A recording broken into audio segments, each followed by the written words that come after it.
நடிகையாக மாறுகிறார்.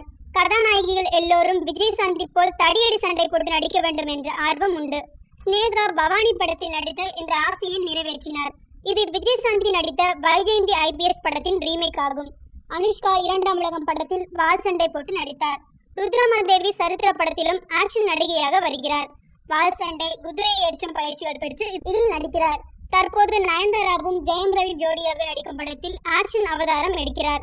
இந்த படத்தை ஜெயம் ராஜா இயக்குகிறார். இப்படத்திற்கு இன்னும் பெயர் வைக்கவில்லை. இதில் ஜெயம் ரவி ஆக்ஷன் விளையாட்டு வீரராக வருகிறார். நயன்தாரா கராத்தே மாஸ்டராக நடித்திருக்கிறார். இதற்காக நயன்தாரா கராத்தே பயிற்சி பெற்றுள்ளாராம். ஆக்ஷன் சீன்களில் தாவி குதித்து வில்லன்களுடன் சண்டை போட்டு நயன்தாரா நடித்துக் கொண்டிருக்கிறாராம். இப்படத்திற்கு பிறகு நயன்தாராவுக்கு ஆக்ஷன் நடிகை இமேஜ் உருவாகும் என்கின்றனர் படக்குழுவினர்.